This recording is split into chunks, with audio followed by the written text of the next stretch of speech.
नमस्कार दोस्तों, यह है राजसत्ता एक्सप्रेस और मैं पंकज शुक्ला। आप देख रहे हैं हमारी खास पेशकश मोदी मीटर। आइए बहनों, आइए बहनों, आइए बहनों। दोस्तों, अगर मैं आपसे पूछूं कि मोदी जी के सत्ता में आने के बाद क्या क्या अहम बदलाव हुए, क्या क्या ऐसा हुआ जो बिल्कुल बदल गया, तो आप मीडिया का जिक्र किए बगैर नहीं रह पाएंगे। आप कहेंगे कि मीडिया गोदी मीडिया हो गया और मीडिया के बारे में यह परसेप्शन हो गया कि वो सिर्फ सरकार का भोंपू है, वो सिर्फ सरकार की विफलताओं से ध्यान हटाने के लिए ऐसे ऐसे स्वांग रचता है, ऐसी ऐसी चीजें दिखाता है कि जिससे जो मूलभूत प्रश्न हैं, जो मूल समस्याएं हैं, जो जन सरोकार के मुद्दे हैं, उस पर लोगों का ध्यान ही ना जाए। इस पूरे प्रपंच में मीडिया शामिल है और खास तौर पर हमारे न्यूज चैनल। दोस्तों, आपने शायद एक कोई चैनल देखा हो जिसका नाम है सुदर्शन न्यूज। सुदर्शन न्यूज एक ऐसा चैनल है जो कि उसकी पूरी एडिटोरियल पॉलिसी, पूरी अवधारणा, उसका पूरा दर्शन यह है कि इस देश की हर समस्या की जड़ मुसलमान है और अगर इस देश में मुसलमान ना हो तो ये देश स्वर्ग हो जाएगा। वो इस अवधारणा पे चलता है और नफरत के बीज बोता रहता है, नफरत की फसल लहलहाता रहता है और ये अपना निर्बाध रूप से चल रहा है। इसका संपादक है सुरेश चव्हाण के, जिसकी घुसपैठ का आलम यह है कि वो सत्ता संस्थानों में सब जगह, बड़ी बड़ी जगह वो दिखता है। खैर दोस्तों, इस सुदर्शन चैनल के सुरेश चव्हाणके ने एक प्रोग्राम डिजाइन किया जिसका नाम दिया यूपीएससी जिहाद। उसमें इसका पूरा कंसेप्ट ये था कि मुसलमान, जिहादी मुसलमान जो हैं, वो यूपीएससी के थ्रू हमारे देश की जो टॉप मोस्ट सर्विसेज हैं, आईएएस, आईपीएस, जो यूपीएससी के थ्रू सिलेक्शन होता है सिविल सर्विसेज में, उसमें घुसपैठ कर रहे हैं। अव्वल तो ये सुनने में ही वाहियात लगता है कि यूपीएससी जैसी संस्था, जहां पर इतने हाई ग्रेड प्रोफेशनल्स बैठे हैं, फेयर और अपने फेयर सिलेक्शन के लिए वो जाने जाते हैं, जहां पर पहुंचना ही, सिलेक्ट होना ही अपने आप में कितने गौरव की बात होती है, वहां जो पढ़ लिख कर मुसलमान बच्चे सिलेक्ट हो रहे हैं उनको ये आदमी जिहादी कह रहा है। खैर, उसने कहा और उसने एक प्रोमो बनाया और इस प्रोग्राम को जारी किया। उसको लेके उसने जो खासतौर पर जामिया मिलिया यूनिवर्सिटी के लिए उल्टा सीधा कहा तो वहां के कुछ स्टूडेंट्स दिल्ली हाईकोर्ट में गए। दिल्ली हाईकोर्ट ने इस प्रोग्राम पर रोक लगाई और सरकार से दखल देने की मांग की। सरकार ने कमाल कर दिया, आईएनबी मिनिस्ट्री ने कार्यक्रम चलाने की अनुमति दे दी। शायद उसने अपनी मजबूरी भी जताई। उसने कहा कि चूंकि टेलीविजन में कोई भी प्रोग्राम प्रसारित होने से पहले उस पर रोक लगाने का अभी तक कोई प्रावधान नहीं है, कोई व्यवस्था नहीं है। प्रोग्राम चल जाने के बाद हम उसमें दखल दे सकते हैं कि उसमें कुछ गलत तो नहीं था। बहरहाल उन्होंने ताकीद के साथ इसको दिया चव्हाणके को कि आप चलाइए। चव्हाणके ने प्रोग्राम चलाया और उसमें ऐसे ऐसे गलत तथ्यों को रखा गया, इतने तरीके से तोड़ मरोड़ के उसने चीजों को पेश किया और सिर्फ वो टोटल मुसलमानों को बदनाम करने के लिए, एक विचारधारा विशेष को प्रमोट करने के लिए वो कार्यक्रम बना था, जिसमें कि अपमान किया गया उन तमाम कैंडिडेट्स का जो अपनी मेहनत, काबिलियत, मेरिट के बूते यूपीएससी में सेलेक्ट हो रहे हैं। बहरहाल ये दुर्भाग्य था, मामला पहुंचा सुप्रीम कोर्ट में और वहां से जो खबर आई मंगलवार को, सुप्रीम कोर्ट ने जो इस पर एक्शन लिया और जो आदेश दिया वो बहुत सुखद है। वो सुन के आपकी तबीयत खुश हो जाएगी। वो मैं आपको इसलिए जब बताऊं क्योंकि कोई भी न्यूज चैनल आपको ये खबर नहीं बताएगा। एक एनडीटीवी ने जरूर इस मुद्दे की जानकारी अपने दर्शकों को दी है, लेकिन ज्यादातर चैनल इस पे खामोश हैं क्योंकि ये उनके खिलाफ जाता है। दोस्तों, जैसा मैंने आपको बताया कि सुदर्शन के कार्यक्रम पर तो सुप्रीम कोर्ट ने उसको रद्दी की टोकरी में डालने लायक माना, उस पर उसको क्रश कर दिया कि अब इसमें आगे के एपिसोड्स इस नाम पर या इसका नाम बदल कर भी अब ये नहीं चल सकते। यूपीएससी जिहाद नाम का कोई कंटेंट सुदर्शन पर नहीं चलेगा।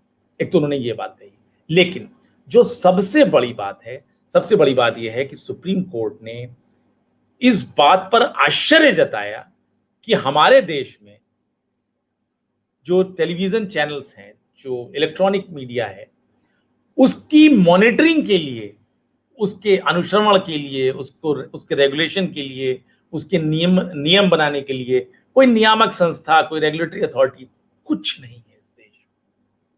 अब देखिए दोस्तों, यही इलेक्ट्रॉनिक चैनल्स ओपिनियन बनाते हैं, यही इलेक्ट्रॉनिक चैनल्स जनमत क्रिएट करते हैं, चीजें दिखाते हैं और इनके ऊपर कोई रोक टोक नहीं है। बहरहाल सुप्रीम कोर्ट ने मैं उसको इसके बारे में आपको आगे ही बताऊंगा कि इसमें जो संस्थाएं हैं उनकी हालत क्या है।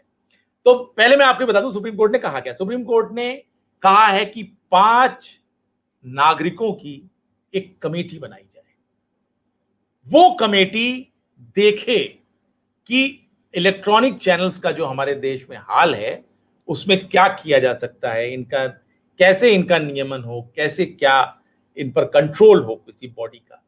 और ये 5 लोगों की जो बॉडी बनाई जाए, इसमें कोई भी मीडिया से जुड़ा या पॉलिटिकल पार्टी से जुड़ा किसी भी तरीके से संबंधित व्यक्ति कोई नहीं, टॉप मोस्ट प्रोफेशनल रखे जाए जो अपने अपने क्षेत्र के महारथी हों, जिन्होंने अपनी काबिलियत के दम पर अपने अपने क्षेत्र में मुकाम बनाया हो, ऐसे लोग छांट के रखे जाए। उसके अलावा जो सुप्रीम कोर्ट ने एक सबसे अहम टिप्पणी की है, सबसे अहम मैं इसको मानता हूं, सुप्रीम कोर्ट ने कहा है कि न्यूज चैनल्स की शेयर होल्डिंग, मतलब इसमें किसका कितना पैसा लगा है इस न्यूज चैनल में, उनकी शेयर होल्डिंग का पूरा ब्यौरा सार्वजनिक किया जाए। लोगों को जानकारी होनी चाहिए कि इस चैनल में किसका पैसा लगा है।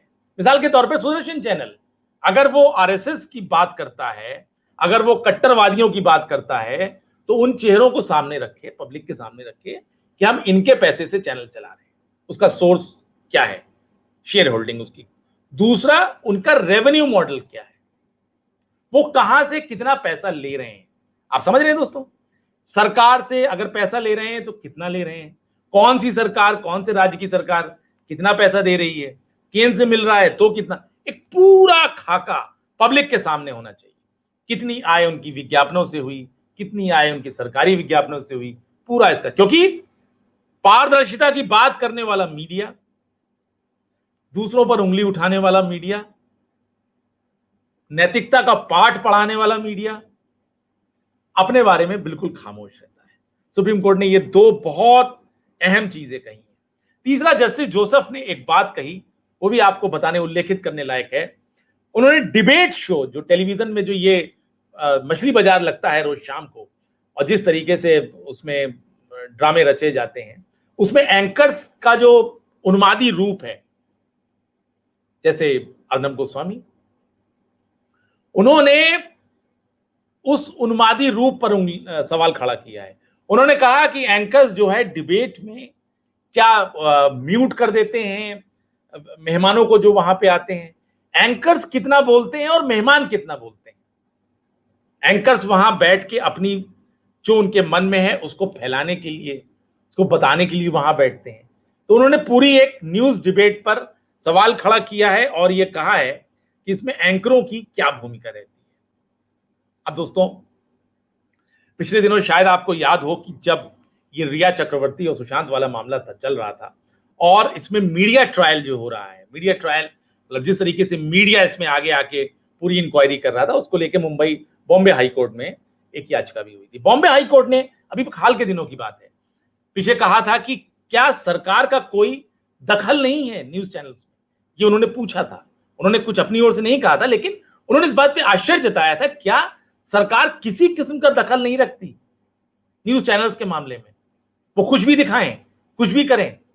तो दोस्तों, एक बात सोचिए आप कि जब कोई किसी कोर्ट का ऑर्डर अगर कोई संस्था नहीं मानती है, किसी ट्रिब्यूनल का ऑर्डर अगर कोई सरकारी संस्था नहीं मानती है, तो ये न्यूज चैनल्स क्या करते हैं कि दिखाते हैं कि कोर्ट की कितनी बड़ी अवमानना हो गई, क्या हो गया, मतलब गलत हो गया। कभी इनसे कोई पूछता है कि तुम्हारी अदालत कौन सी है, कहां से, तुम कहां से कंट्रोल्ड हो, क्या आप बिल्कुल फ्री हैं, क्या आप कुछ भी दिखाएं। तो आपने एक संस्था का नाम सुना हो, जो थोड़े जानकार लोग हों, शायद सुना हो।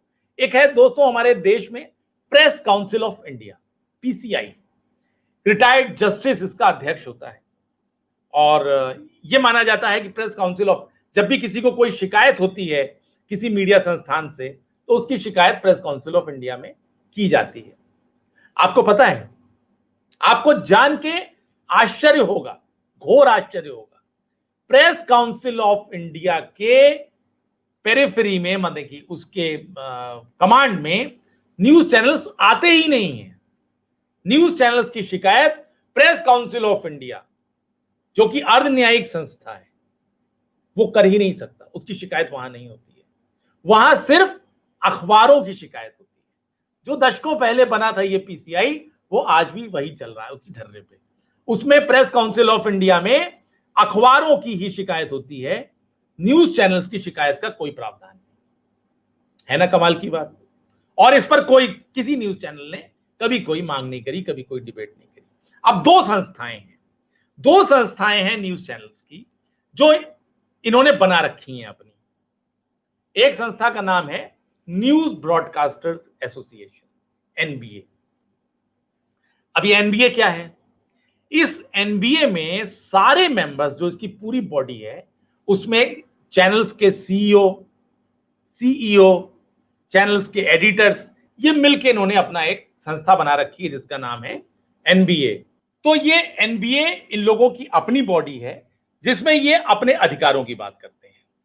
और ये कितनी ज्यादा चिंता करते हैं इलेक्ट्रॉनिक चैनल्स में चल रहे कंटेंट को लेकर, उसमें सुधार को लेकर, इसकी आपको एक बानगी मैं ये बता दूं कि इसके अध्यक्ष हैं वर्तमान में इंडिया टीवी के editor in chief Rajat Sharma साहब। अब आप एनबीए को देखिए, रजत शर्मा साहब ने बतौर एनबीए अध्यक्ष, खुद एनबीए अध्यक्ष रहते, इन्होंने एक पिछले दिनों शिकायत की थी। और इनकी शिकायत क्या थी?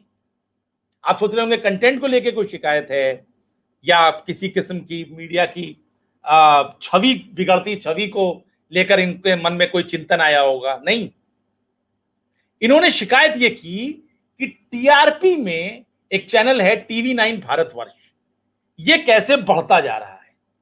इनका जो पूरा का पूरा जो चेतना जागी थी, वो चेतना इस बात को लेकर जागी कि जब लॉकडाउन पीरियड में न्यूज चैनल्स की इनका ये दावा था कि व्यूअरशिप घटी है, तो टीवी9 की टीआरपी कैसे बढ़ी है, क्योंकि इनका चैनल टीवी9 से नीचे चला गया था टीआरपी में, और इनके धंधे पे चोट लगी थी। तो इन्होंने ये मुद्दा उठाया एनबीए में। एनबीए से कभी कोई आपको ऐसी बात सुनने में नहीं आएगी कि हमारी जो छवि हो रही है गोदी मीडिया की, हम उससे बाहर आए, क्या करें। तो ये एनबीए है। दूसरी एक संस्था है बीईए, ब्रॉडकास्ट एडिटर्स एसोसिएशन। इसमें भी वही है, इसमें भी सारे संपादक हैं, सारे चैनल्स को संपादक हैं, बड़े बड़े संपादक हैं। अब आप मुझे ये बताइए कि ये अपने खिलाफ क्या एक्शन लेंगे? ये क्या एक्शन लेंगे अपने खिलाफ?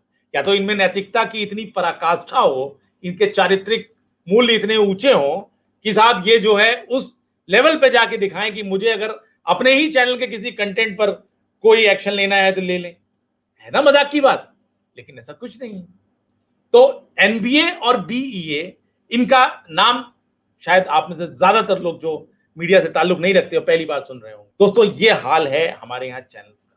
तो दोस्तों, सुप्रीम कोर्ट का आदेश जो आया है कमेटी बनाने के लिए, और जो उसकी टिप्पणियां आई हैं, हमें उम्मीद की जानी चाहिए कि उससे शायद कुछ सुधार हो, क्योंकि आशावादी होना गलत नहीं है। और मीडिया की छवि और मीडिया का स्तर और मीडिया के बारे में जो धारणाएं जिस तरीके से बन गई हैं इस वक्त, खासतौर पर न्यूज चैनल्स के मामले में, उस पर मुझे लगता है कि कुछ बदलाव आना चाहिए। अब देखते हैं कि इसमें सरकार क्या करती है और खुद न्यूज चैनल्स आगे बढ़कर अपनी छवि को बदलने के लिए इसमें क्या करते हैं। फिलहाल के लिए इतना ही। नमस्कार।